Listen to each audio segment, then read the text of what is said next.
It's been just over a week since the release of Life is Strange Reunion, and I'm here finally to give you my full, in-depth spoiler review on the game. There will be a non-spoiler section at the start if you somehow haven't seen any spoilers yet, if you haven't played the game, but I thoroughly recommend, if you are looking to play it without spoilers, to go and play it as soon as you can. Play Double Exposure first. I'm immediately saying that because I've had people say they were going into Reunion without having played it. I can't imagine how this game would feel having not played Double Exposure, because they just perfectly follow on from each other, one to the other, but I have very, very positive thoughts about this game. I have quite a few critiques, but I feel very strongly overall about the game. I want to give my thoughts in depth on every aspect, but we will start spoiler free just in case you don't know anything about the game yet. But I have to say, just leading into it, I am incredibly happy with the game. There are people talking now as to whether this might be the final Life is Strange game, and if so, is this a good note to end it out on? I think it thoroughly is. I think it earns a 9 out of 10 from me. I think it has some issues, but a lot of them slip by the wayside because what matters most, Max and Chloe, the setting, the visuals, the soundtrack, the stuff that Life is Strange always does so well, has just been just as good as ever, and I'm very happy with that. So I think it's a very easy 9 out of 10 for me. Having given it some thought, played through the game twice, seen alternate choices, I feel like I've got a really good overall angle on the game now, so I want to share all my thoughts in this video. But as always, if you are new around here and you haven't seen any of my previous Life is Strange content, I've got playthroughs of every single game up on the channel, but I have done a blind playthrough of Reunion that just came out over the last week, so feel free to go and watch that and see my reactions to things if you want, including some very ugly crying in the last episode. Won't spoil it again because we're not into spoiler parts yet. And also, make sure you subscribe to the channel and drop a like on the video if you want to see more content like this. And comment down below, what do you think of Life is Strange Reunion? Would love to know some of your thoughts and get debating on things in the comment section. But we'll start, as always, with some spoiler-free thoughts, just for anyone who hasn't played the game yet, is looking to get a bit more info of the game. So the whole idea, as a brief recap, is that Max finds out that her university from Double Exposure, Caledon University, is going to burn down in 3 days' time. She rewinds time back through a photo and then has to retroactively figure out what causes the fire. And in the middle of that, Chloe Price turns back up, and she's got her own problem. She's having visions of lives that she doesn't remember because of some timeline merging shenanigans that we can get into more detail in the spoiler section. But the idea is that as a consequence of Double Exposure, whether you saved Chloe or didn't save Chloe in the original game, both of those universes are kind of smushed together, and you have a Chloe who remembers a version of reality that it might be different to your own. And then it's trying to deal with that, figure out what's going on with Chloe, and overall try and save the day with the university. Two really interesting plot beats that are intertwined with each other and bouncing between each other throughout the course of the game. In the process, as I've hinted at, Max can now rewind time again, just like the original game, handles the exact same way and is just as fun to use as ever. Chloe also has her backtalk ability back from Life is Strange Before the Storm, and I actually think it's a little bit better this time around, even though it's not used very much. You get 3 backtalks in the game, but they're more influenced by the environment around you this time. Rather than just picking up cues in the conversation itself and figuring out the right answer, looking around the environment before the backtalk will give you hints of things to say in the conversation, which I actually think is a really interesting way to go about it, and it rewards exploration more, something I love about these games, so that's a really nice touch. I did think that was cool. The way in which you investigate the fire is extremely well set up. The game very early on tells you to explore everything, check for any clues possible, and there's quite a bit of optional evidence you can find that will help steer you in the right direction as to who the culprits are for the fire. And there was some that I missed in my first playthrough that led me to making the wrong choices as to who caused it.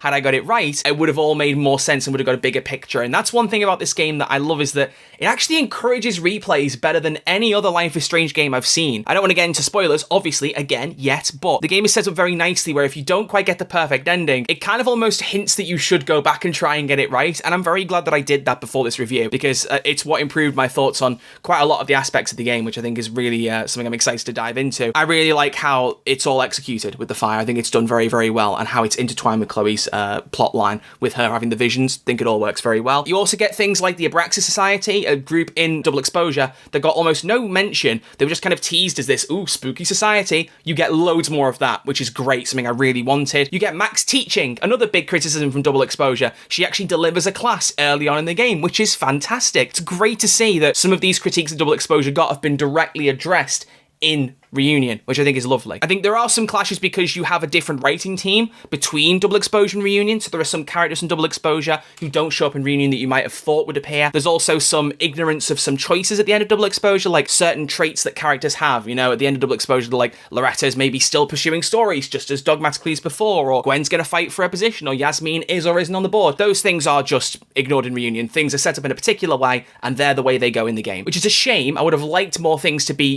even just for a few dialogue lines just directly influenced by what you've said, or at least acknowledging the endings you got. But for a game that's been turned around in 16 months, assumedly on a time pressure and a budget pressure, I think they've done an absolutely phenomenal job. And it's things like that where it's like, yeah, it's a shame that you have certain details like that don't carry over, but I can forgive it when we see what we have here, because like I said, what we have really does it well where it matters most. I think that's really important. You also have choices that I actually feel make a difference on the ending. Again, like, without saying too much, I feel like there were quite a few that led to either directly dooming a character or saving them, or overall contributing to how you investigate the fire, because there's even one choice that can give you a very vital piece of evidence if you make the right call, or the wrong call in inverted commas, that could lead you in the direction of the correct culprit. You can obviously find who is out without that evidence, but it's cool to see that certain choices can help you, either saving people or figuring out who causes the fire. There's some really cool stuff there that I like a lot. But yeah, it has some teething pains for double exposure for sure, but it lands where it counts. Your visuals, your soundtrack, your storytelling, your Max and Chloe, most important part, absolutely incredible stuff in all of those, and that's why I think it's such a strong game. I think, honestly, when I stack everything up, this is probably the best game since the original, honestly. I think it's just so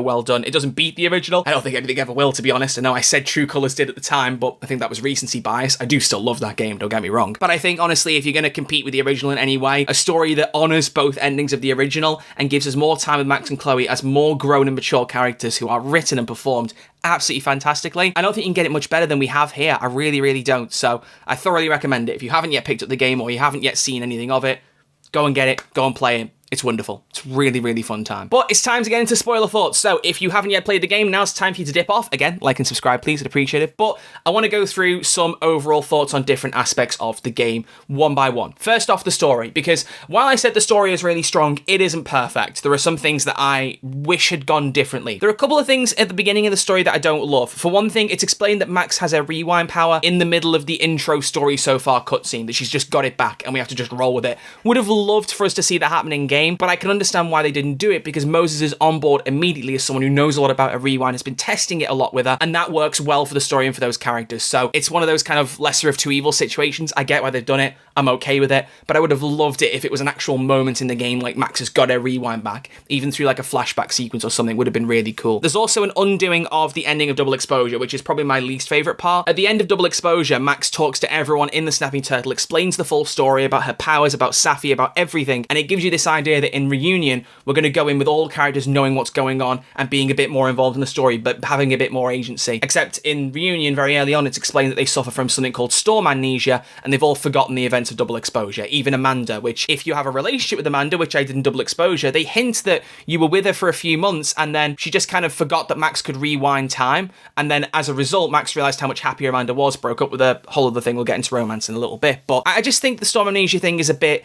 It's not sloppy so much as just a really sad way to undo something that could have been quite interesting. I get that you want to be able to hold some characters at arm's length so that you can investigate what's going on a bit more, but I think the characters that Max was explaining to in the bar could have just been kept in on the secret and it would have been fine. The only one where it would have been a problem maybe is Vin, but I still think you could do what you did with his character with him knowing about Max's power. I honestly do think that, so I don't love that bit. The only other critique, and it's a very small nitpick, is that early in the game they explain that Chloe has come back because Max has merged these two timelines, and so, you know, in one timeline Chloe's dead, in the other she's alive, smushed together, done. Great. Perfect way to explain it. You don't need to go in any more detail than that. So when about 3 or 4 hours later they go into a bit where Safi speaks to Max and basically reminds Max that during the nightmare sequence in Double Exposure, she stumbled across Chloe and pulled her back into her timeline, like in the perfect way. That just felt like a hat on a hat. We didn't need that. If anything, it makes it more complicated. We didn't need to say that Max had pulled them together. I think they were trying to go for that as a narrative beat because they were trying to say that Max is always trying to save everyone. Sure, whatever. But you could say that subconsciously about how she's merged the timelines anyway. That in doing it without thinking, she almost merged Chloe because it was such a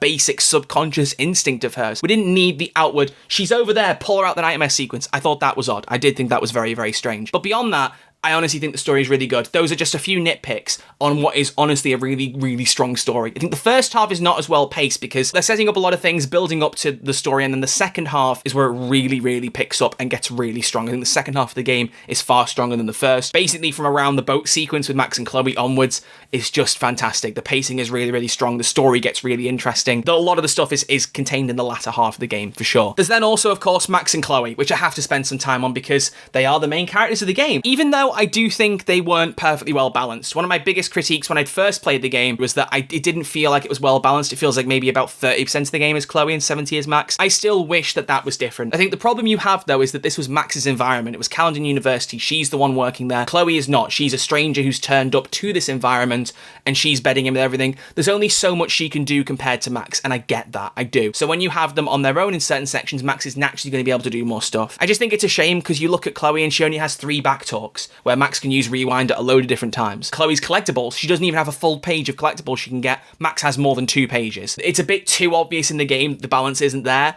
and I don't love that. I get it, and I'm like, fine, I understand what you're going for, and in my head, I can't imagine where else you'd put Chloe, but it's just this weird little feeling where I'm like, the balance could have been better maybe, but Rihanna DeVries and Hannah Tell, just...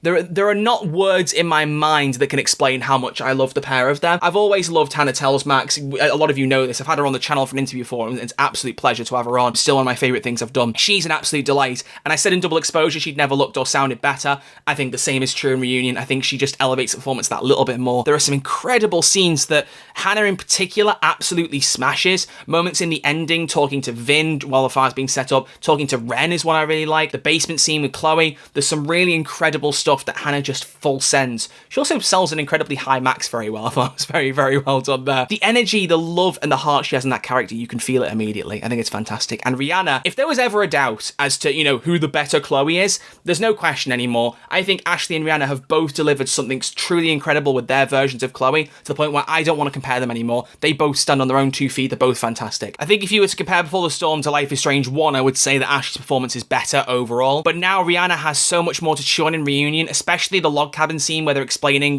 where Chloe's come from, how her timeline lines up with Max's. There is some really good stuff in there that Rihanna laps up. And there's also a moment later that really stood out to me, which is in my ending, Safi actually died in my first playthrough, which we'll get to her later. I have a lot of feelings about her character, but I actually was much more upset about Chloe's reaction to Safi dying than Safi dying herself, because Rihanna, their performance was incredible. There's some really good stuff just throughout this where you really feel both of the actors' performances, and that's why I love this game so much. That's why it stands out, because Max and Chloe is such an important part to Life is Strange, and you want the characters to feel matured but still like Max and Chloe and still deliver incredible performances and still really captivate you and hook you, and they do that to every possible extent, and I think that just deserves so much praise. I think it's so fantastic to see. And I also really love that the games feel separate depending on your Bay versus Bay ending. I've played both directions, whether Chloe survived or died in the first game, and actually there's a really notable difference in how they talk to each other and how they respond to each other and how they talk about the future and who they are based on that choice. I actually feel like it's a real good follow-up to that game that honors both endings, and the way they said Double Exposure would and didn't really, I think they really, really nailed it here. The writing is incredible. The difference in Bay versus Bay in that scene, in the log cabin in particular, is amazing, but there are several points where they mention, I don't know you that well, we haven't had that time, that was robbed from us, blah, blah, blah, blah, blah, that feels different to, I've missed you, we had all this time together and then I lost you, blah, blah, blah. Like, there's real key differences, and I felt them going all the way through. It wasn't just a couple of throwaway lines, it really felt like a different relationship. It was sold so well by the writing and by the performances, which I love. Not least of all because of where we go for romance. Now look, as a fandom, Life is Strange is overpowered by Pricefielders. That's the biggest ship the game's ever had, and Max and Chloe are just a kind of perfect storm of a relationship, pun intended. They're so, so good, and the way in which the relationship is written is incredible. I would have liked 1 or 2 more romantic moments, but that's just me being selfish and loving that ship together. You have the scene on the boat, which everyone was teasing about and hyping up in the lead up to the game's release, which ended up not being the big romantic moment, even though it was one of them. A scene in the basement was a little bit of like a confession of feelings from Max, if there wasn't already obvious. And then you have the main one outside the observatory towards the end of the game where they have the kiss, they have that little moment together, which I think is really, really lovely. I think what I love about it is within those romantic moments, you have their unique personalities coming out. For one thing, as she's been jokingly referred to on Twitter, Max Freakfield is back, because we had that moment in the romance with Amanda in Double Exposure where Amanda's like, we should sleep on it, and Max goes, in my bed. And you have another line in the basement now with Chloe where she goes, I think this is the part we're supposed to kiss, and then asks that she doesn't know which lips to kiss. If you don't get that, you're not old enough. But I don't even know if that's what they were going for, but it certainly feels like that's what they were going for. But either way, you've got that kind of more mature, more kind of slightly like more flirty Max coming in, and then you've also got Chloe who's older and wiser and knows where Max is rewinding time. If you try and kiss her twice in the boat and run it back, Chloe knows. She senses it. If you have the first kiss with Chloe outside the observatory, you can rewind it and do it again, and Chloe will pick up on it. She'll go, that kiss was too good. You've done that before. sure what happened. It's attention to detail that didn't need to be there, but thrives so much more because it is. It's exactly what I wanted a relationship between them to be in this game. I'd have loved more, mainly because I just want as much of it as I can get, but I think it's just so well done. I think it's so incredible. And I also just want to add in here very quickly, there is an ongoing bug with the game that hasn't yet been patched, hopefully will be soon, but if you want to go for the most romantic playthrough possible with Max and Chloe, when you're on the boat, you have to kiss Chloe once and then straight away go to holding hands. At the minute, that locks you into the most romantic options. For some reason, doing kiss twice on the boat and then having to hold hands doesn't give you the most romantic options. There are less flirty lines from Max. There's less about the universe trying to stop them from being together. There's less romantic stuff in the journal. It's weird. So if you want the most romantic playthrough right now for Pricefield, kiss once on the boat, then choose to hold hands. The game might even think at the end of it that you only went to hold hands. It did for me. For some reason, that's the best option right now. The only downside is the game does mention that you can improve or worsen their relationship through certain dialogue choices, a prospect that I thought was quite interesting, but I've seen no evidence of that actually coming out in-game. Considering the game pointed that out, I think it's weird that I've not noticed a consequence of it. As for romance beyond that, though, as I've said before in my previous videos, I wanted there to be other options, especially Amanda. I think it's such a shame that the romance there is just written out off-screen, and there's not really much of a romantic interaction between them at all. In fact, Max and Amanda barely have any scenes together as it is. Chloe spends more time with Amanda than Max. I feel like more could have been done there with Amanda. I guess it just comes down to, you know, there being a more focused budget, development time, and also the inability to make Vin a romance this time, with him, spoilers, being one of the main culprits of the fire. Maybe they just decided that abandoning the double exposure romances was the best option. But, I mean, you could have kept Amanda's in and not Vin's. I mean, realistically, let's be real here. How many people in Life is Strange go for the heterosexual relationships?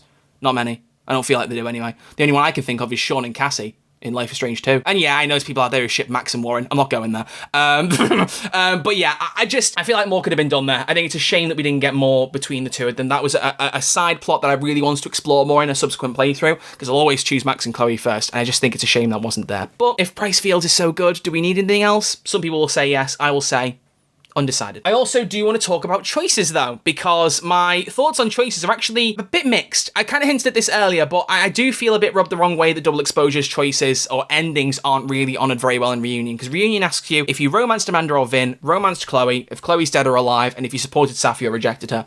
That's it. Nothing else matters. What happens with Loretta? What happens with Gwen? What happens with Yasmin? These are plot lines that wouldn't obviously impact the overall storyline of Reunion. They wouldn't at all. I get that.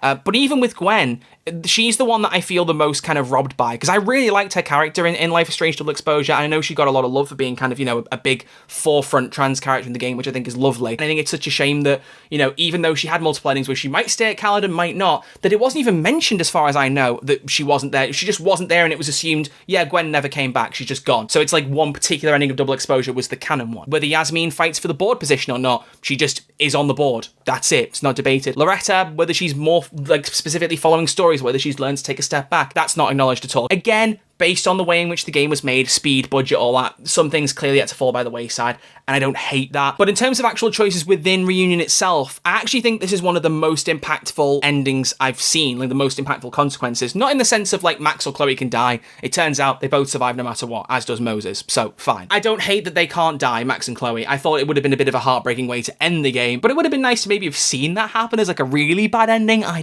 don't know. I don't know. But I guess they weren't feeling brave enough to go for it, and I respect that. But basically, a lot of other supporting characters can die, and it's based on who you pin as responsible for the fire. Both, there's two options, who Max picks, who Chloe picks. They each have consequences, and also, again, some of the evidence as you go along, and some little mini choices. You know, do you expose Safi to her mum when you see her walking around Caledon? That can lead to Safi taking her own life later, as I found out. I actually do feel like the choices, while they don't change the entire story, actually do shape it a bit more than most Life is Strange games, which I love. I think to like True Colours, where the ending really is basically the same no matter what, there's not really any notable difference there, which is, you know, it's whatever. I really like that game, so it doesn't bother me much. But Reunion, I actually feel like there was a good shift there, where if you get the perfect ending, it's not a memorial afterwards, it's a wall of heroes honouring those who saved the day. I love that. I think that's a really cool touch. So yeah, I think the choices here I actually really like. I think it can backfire if you get a lot of the choices wrong, as I did, because I didn't have the full picture at the end of the game. There were some details I picked up on in the epilogue, and some I just didn't know at all, like why Vin was one of the ones to start the fire. Having replayed it and seen that scene with Max and Vin, one of my faves in the late bit of the game, by the way. I loved that interaction. I understand it a lot more, and I like it a lot more. So yeah, I feel like choices make a good impact here, which I really like. Another thing I want to touch on in my list of things I wanted to discuss in this review was supporting characters, because I really love how not only some of the double exposure characters are used again, even if some of them aren't used as much as I'd like Amanda, but particularly how Chloe interacts with them. You know, you're putting someone who's a stranger to this environment, dumping them in the middle of it and seeing how they react. And especially with Amanda and Moses, Chloe gets on incredibly well and gives me some really good scenes that I love a lot. And even with Lucas, who is not one of my favorite characters, I mean, narratively an interesting character from the last game, he has quite a natural progression of where his character goes in this game, you know, teaching somewhere else, but still trying to get his nose in, still trying to involve himself, still trying to be the hero to get past the horrible stuff that he's done. And Chloe and Lucas can have some interesting interactions if you don't reveal to Lucas that you know Max. You know, even though Chloe was pretending, they had this weird relationship building of like, you're someone I can talk to about what's going on in Caledon. There's just some really, really interesting and well-written interactions between Chloe and the people in Caledon, which I really, really love. It's nice to see that those characters get more to do. Moses especially, I think he takes on such an incredible role in this game, being Max's kind of time rewind guru, but also explaining to Chloe why she's having the strange visions and why it's dangerous. And he's kind of almost like overseeing the plot in like a weird way, not in a bad way, but like he's kind of connected in not a lot of things, and I love that for him. He's a great character, he's performed very well. I think there are some things I don't love on the other side of things, like Yasmin also doing more bad things again. First time I heard that in the playthrough, you can see my reaction, I was like, oh, we're not doing this again, are we? In hindsight, I don't hate it, you know, she had more secrets, cool. I think it gave a bit more of an interesting edge to her character, rather than just being the one-dimensional plank that already had her story resolution in the last game. I actually like how they did that. The only one that I really thought was a bit weird was Reggie. Not in the way that I dislike his character, but I never believed that a character like Reggie with his personality would ever lead the Abraxas Society. At no point did the game convince me that he was a good choice for that. It just kind of felt like he was put in that role because there was no one really else to pick. I think they should have had someone else be in charge of the Abraxas Society, even if it meant introducing a new character, because I was not convinced by Reggie at all. And that's not the actor's fault. I think it's the writing's fault, and choosing that character to be the leader, I just don't think was the best call. But you know, there are other characters I liked, like Jeanette, who was a new character, someone in Max's class, and Noelle, the security guard. Some really cool extra characters were added in here, and it plays into a wider thing I have about this game, where you have recurring characters and environments from the last game, but new environments and new characters, and I think they mesh those together really well, which I like a lot. The biggest one for me, though, is Diamond. That's like the worst, the weirdest one, because I do think that actually impacted my enjoyment of the game the first time around, which is crazy, I know, but Diamond wasn't a character I loved that much in Double Exposure, because she didn't get loads of time to shine. She was like hinted at as a potential big player in the Abraxas Society, trying to take over from Vin, but we never really saw a lot of that come through. And then the end of the Double Exposure was like, she's got a power. Safi and Diamond are going off together. What's going to happen there? And I kept thinking, if you watch my playthrough, I kept going, where's Diamond? She's obviously going to show up. This will be a big part of the plot. To the point where I thought she showed up in the last act and was helping everyone in the building. She'd shown back up and she could teleport. No, that was just the visual effect of Max rewinding, which we'd never seen before, and I did think it was quite cool. I think when you set something up like that and it's not directly acknowledged very well in the game, it can then take your enjoyment of it when you go, well, why was this character set up if you're not going to use them? Again, different writing team between Double Exposure and Reunion even. I get it, they've got different priorities, but if you do explore a bit, you find that she did email Max when you're in the cabin of reuniting with Chloe early in the game,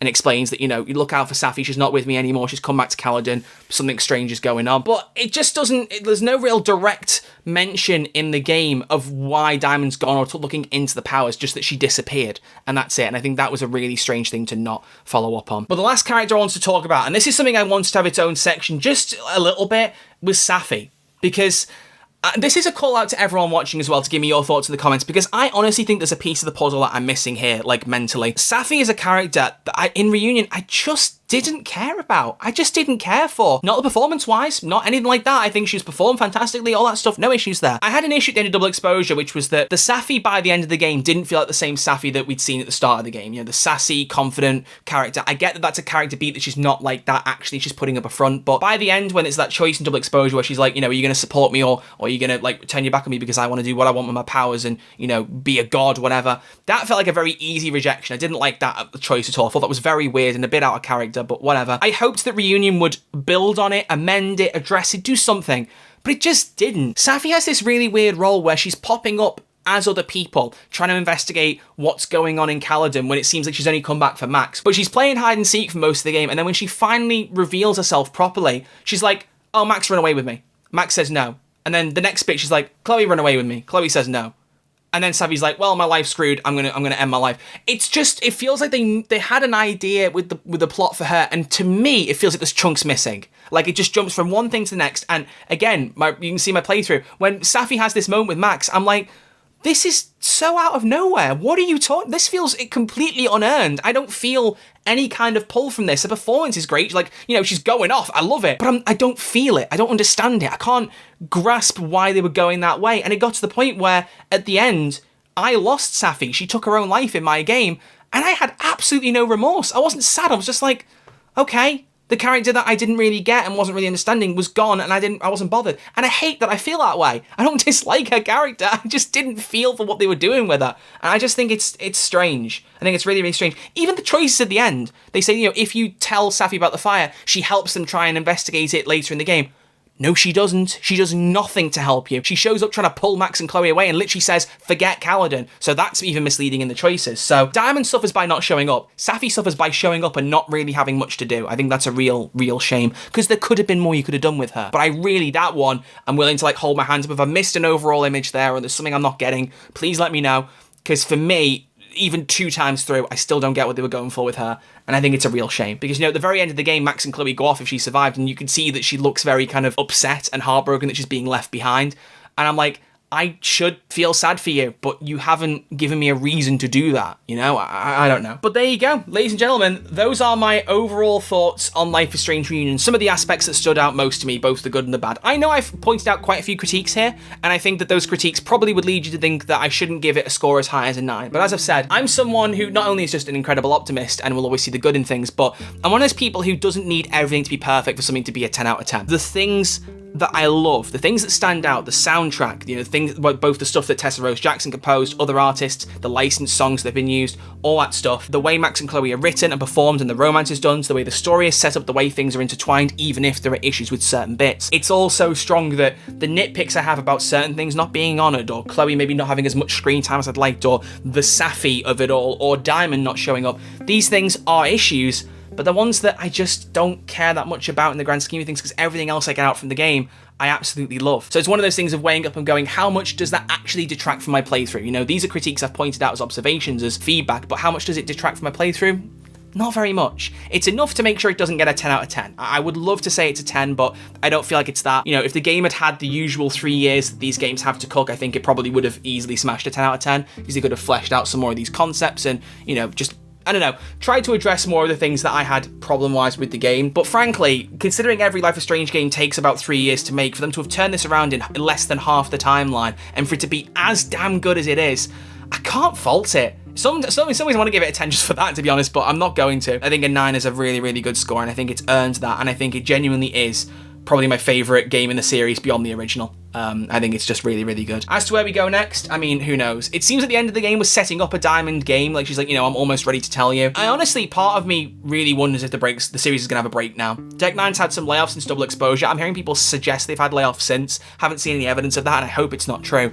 But I get the feeling that this was kind of a last hurrah, which makes me very upset because I don't want it to be a last hurrah, but I get the feeling that might be where they're going with this. And if it is, well, it's a really high note to go out on. I'm going to give it a few years and see what happens, because again, if the games were releasing every 3 years, this one would have come out in 2027, meaning the next one would come out by 2030. So my thinking is I'll give it a few years, give it till about 2030, and if we haven't seen one, then I'm going to assume this series is on ice. And if it is, I'm okay with this being how it ends, even if I really don't want the series to ever end, because it's such a special and important part of my life and my whole interest in games in general. I wouldn't want it to go, but if this is it, you couldn't have picked a better one to go out on. I honestly don't think so. But ladies and gentlemen, those are my full unabridged thoughts on Life is Strange Reunion. Thank you so much for supporting me in this video and just my content this whole year so far. You know, I really did not expect this year to become a full Life is Strange focused channel for a few months, but I really wouldn't have done it any other way. I think it was such a beautiful thing and a perfect storm to have come along for me to be like, oh, there's a leak about Life is Strange, let's make that my first video of the year. Oh, there's a reveal, let's make that my next video. Oh, I got to preview the game. Oh, Square Enix sponsored me for the first episode.